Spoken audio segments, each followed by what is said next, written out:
I have a magical bag full of board games that I will play during this holiday season. So I'm gonna tell you what's in it and in what situations I'm planning to play these games.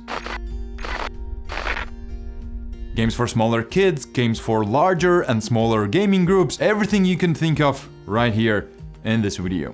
By the way, the other Jans is feeling a bit under the weather, so I'm doing this one solo. But to honor him, I wore a Star Wars sweater, as well as I wrote down a few dad jokes that I will tell. So hopefully you won't miss him that much. Why couldn't the elf pay his rent?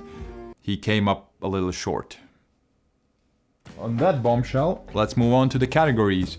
So the first category, IPs.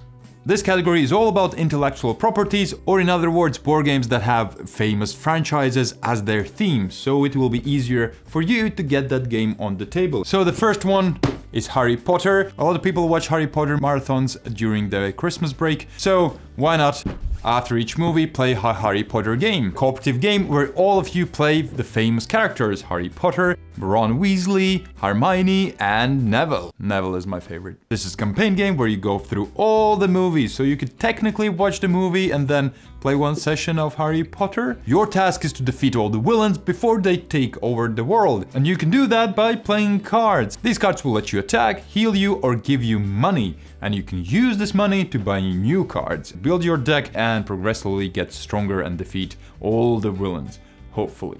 And the IP really helps to get to the table, especially during the holiday season, as Harry Potter is very Christmassy. I think at least a lot of my friends watch the movies during Christmas. Is it a Christmas movie? It is, isn't it? It's for you if you want a cooperative game, relatively simple game, really enjoy deck building, buying new cards, getting stronger, and you're okay with random. It's quite randomish, alright? If you're not into Harry Potter, you might be into Marvel, where you will build a hand of cards with different Marvel characters. It takes only 15 minutes, is super simple. Each player will have 7 cards of Marvel characters in their hands, and when it's their turn, they will pick up one more card and then discard one card. In this way, you try to build the perfect combination in your hands. All the cards left in your hand at the end of the game will be your score. And these cards will combo with each other. For example, if you have Captain America and his shield, then you get extra bonus points. In a nutshell, it's a 15-minute game with tons of luck, yet super exciting, especially if you have people in your life that really enjoy Marvel. What do you call a reindeer with 3 eyes? Reindeer. Games for kids.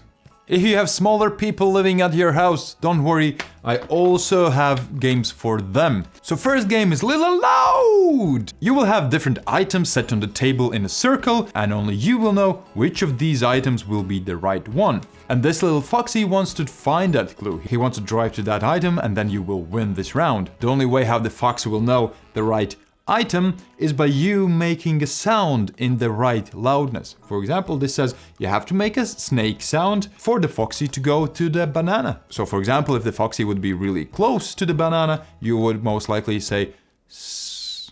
Or if he would be really far, you would most likely say S.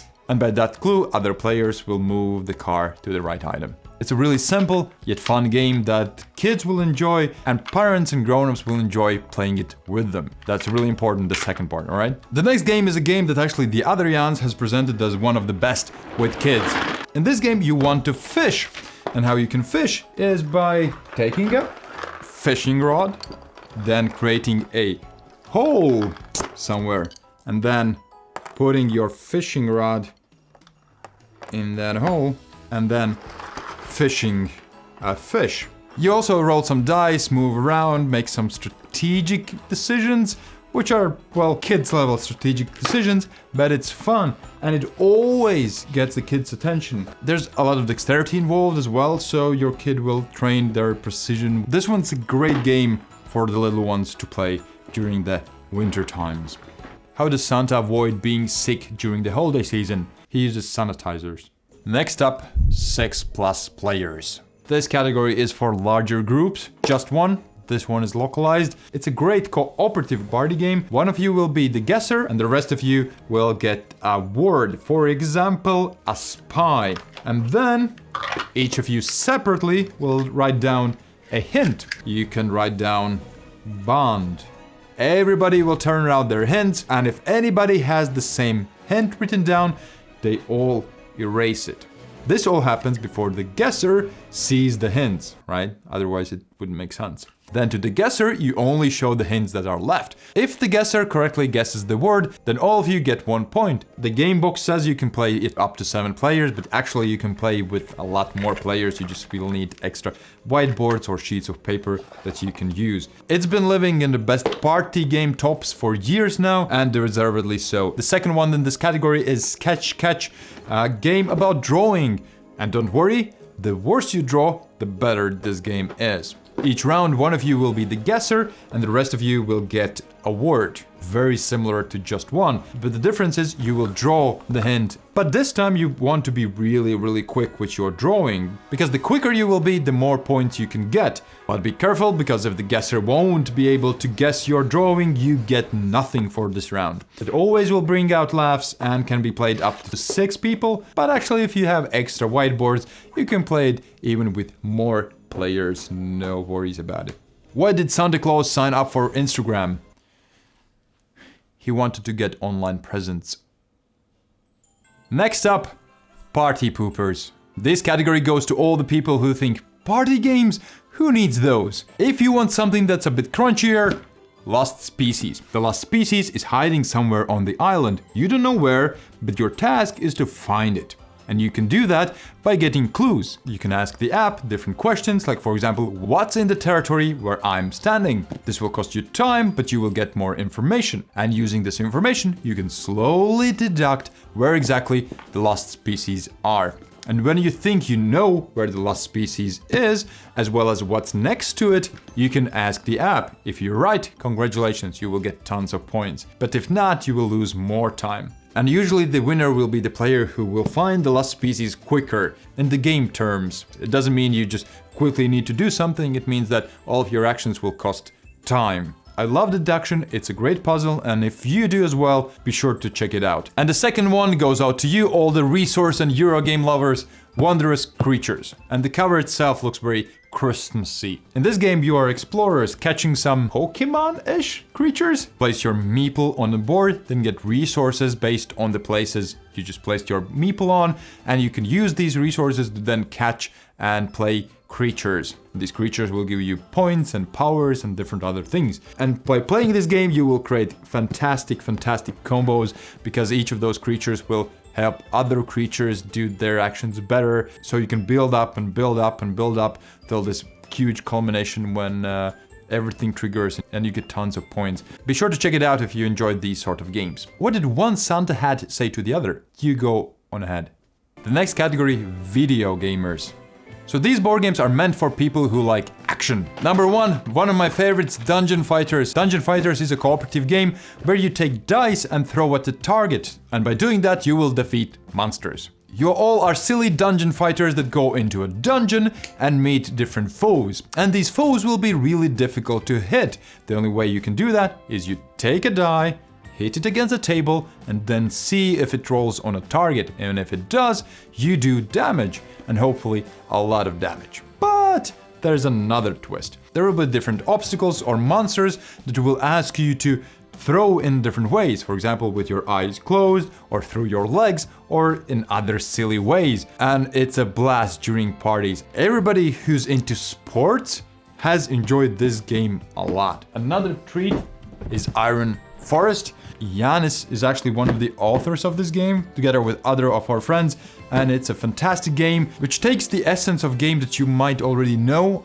Ice Cool, with these penguin figures that you can flick with a finger. Well, here you can also do that with these mechs, plus you have a catapult, and you can use this catapult to shoot these mechs on the second floor. So this one takes Ice Cool, which is a family game, to the next level, quite literally. You try to either hit the opponent with the flicks and your mechas, or grab some objectives and run away from the opponent. There's multiple games in this one box. Finally, we'll be able to put this on my table during these holidays, and I can't wait. And in this category, one extra game is Klask, because you might not be able to get Iron Forest that easily. Not a lot of people in the world have one, but You can definitely get Klask. Klask is this table hockey game with magnets. When you visually can see it, you kind of get the gist of it, I think, really quickly. You just have to hit the ball with the magnets inside those holes and avoid the little white magnets in the middle. And it's really, really thrilling and fun. So any of these will work perfectly for gamers.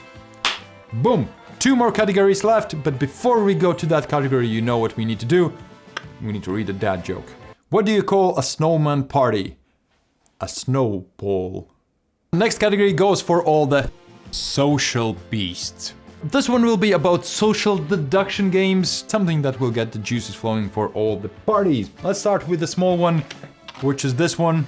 It's called Weird Little Elf. It's a very, very silly and simple game where you will get roles. One of you will be Santa, kind of the guesser. Then you will have one imp who has to do one silly thing so nobody notices it. For example, while answering a question, you will have to scratch your nose. And the rest of the players will be just general elves. They will also answer a question, but they don't have to do anything. Then at the end of the question phase, Santa has one guess, and he has to guess who is the imp who had to do some silly thing. And that might be quite easy if only one of you scratched that nose, but unfortunately for the Santa, all the elves are also feeling a little bit mischievous, because if the Santa won't guess who the imp is, they will get the chance and they will score points. So they also will be scratching their noses or ears or coughing while answering these questions. So it will be a real mystery how to find the real imp. It's a silly little game that I would call a warm-up game for something like the next game that's coming up. This is this channel's favorite social deduction game, Feed the Kraken. In this game, all the players are part of a crew, at least they pretend to be, because different players will have different expectations what should be the destination of the ship. There will be sailors that want to go to the sailor's paradise or the correct destination. There will be pirates who want to steer the ship the opposite direction, and there will be a cult leader that will try to feed himself to the Kraken or make sure the whole ship goes to the Kraken. It has really simple mechanisms, yet it's a board game. There will always be tons of discussions. I have never played a bad game of Feed the Kraken. So dad joke, dad joke, dad joke. What did the ocean say when Santa flew over?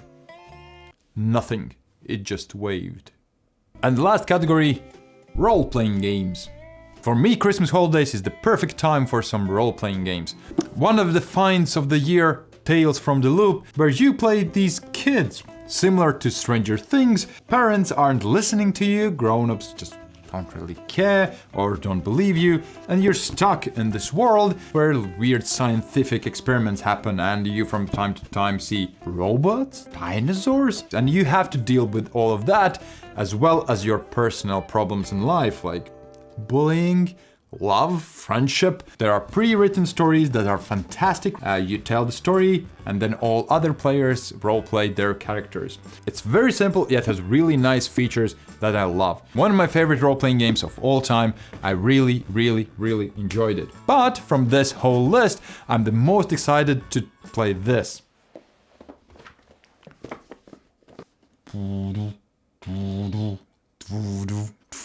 Alice is Missing is my annual thing at Christmas. While other people watch marathons of Die Hard and Harry Potter, I have my session of Alice is Missing. What this game is a silent role-playing game. Alice is missing, and you are friends of hers or maybe relatives that want to find her. But the only way you can communicate with each other is by texting. Everybody is in the same room, there's a soundtrack in the background, and you don't talk. There's a complete silence. Sit in your phones, in a WhatsApp or whatever messaging app you want to use, and chat with each other. Hey, have you seen Alice? I saw her yesterday, we had a fight, what happened? It's guaranteed to give you a lot of emotions. It will guide you a little bit, but it will also ask a lot of improvisation from your part, so maybe it won't be the best role-playing game to start with if you have never played any role-playing games, but if you have, or if you're up to the challenge, then I highly recommend it. I will light up a fireplace, make it all cozy, dim the lights, make everybody comfortable, and then play this game. It's perfect for this time of the year. And that's the games I plan to play this holiday season. What are yours? Be sure to write a comment. Will my hair be even shorter the next time? And will we finally learn to pronounce W or V correctly? Only way to find out. Subscribe and see the next video. Bye.